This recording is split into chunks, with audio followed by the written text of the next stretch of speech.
What in the hell is going on with Zillow right now? We're going to discuss and figure it out. Zillow as a company has helped millions find homes throughout the entire US. Now they're under fire in multiple lawsuits. We're going to break down what's going on in the courts, what they're trying to say and defend themselves by, and what could potentially happen in the real estate industry if this all unfolds where Zillow was in the wrong.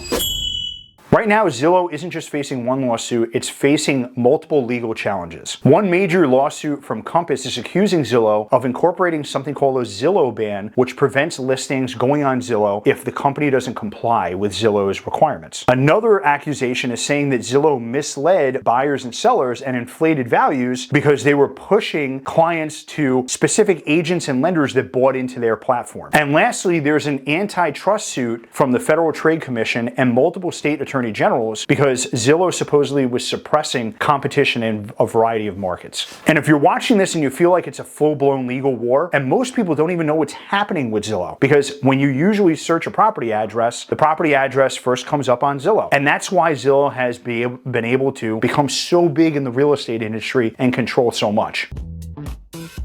So you're probably asking yourself, what is a Zillow ban? Well, essentially what Zillow did was they told their agents that if they publicly market a home anywhere but Zillow, they have 24 hours to then put it on the Zillow platform. Otherwise, Zillow will not promote the home or even show it at all. Compass, a major brokerage throughout the United States, is stating that that is antitrust violations because it's not promoting fair competition and forcing the steering of clients and potential purchasers to use the Zillow platform so they could be compensated and abusing their market power. Compass says it's like if Amazon banned sellers from offering products cheaper on another website first than on Amazon. Zillow says it's just a rule that keeps listing accessible to buyers everywhere.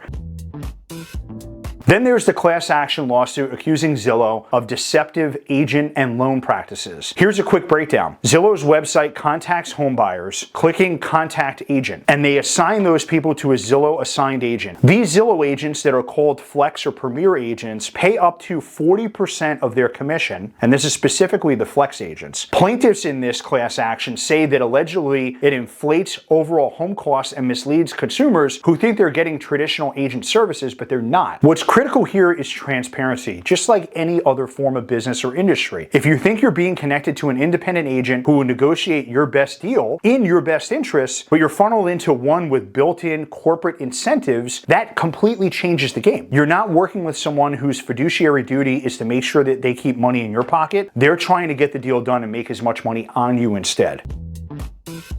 Now, these are big ones. It isn't just other brokerages complaining. When I brought this up to professionals in my industry, the fact is the Federal Trade Commission and several states have sued Zillow and Redfin for that matter, alleging an illegal deal that suppresses competition in those markets are prevalent in online rental advertising and their practices. So the Federal Trade Commission and the attorney generals that are involved in this lawsuit, their complaint is it says that Zillow paid Redfin roughly $100 million to exit competition in multifamily rental listings. This deal allegedly crushed competing services and violated antitrust law.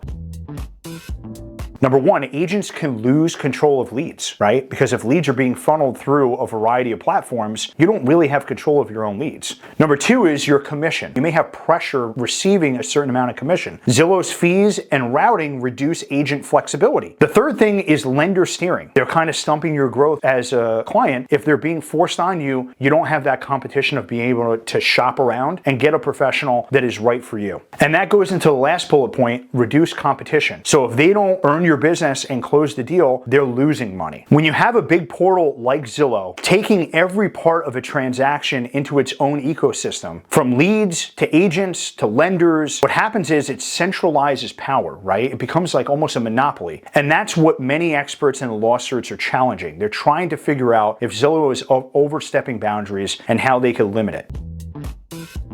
So what's the takeaway from this video? The takeaway is if these lawsuits succeed, we could see massive changes. And those changes could be more transparency when it comes to agent referral systems. There might be smaller portals competing against each other. Your local agents will want to regain independence and actually leave these larger brokerages. You also may have less incentive to push buyers into proprietary mortgage products, right? These lawsuits aren't just buzz. They could reshape how homes are bought and sold online in the next decade, and I think that's going to happen. If you want real updates updates on these legal battles as they develop. Hit subscribe, drop your questions in the comments, and let me know what part of this we should explore next. This is a very big developing story, and I hope everything comes out where the consumer is protected to the best of the ability.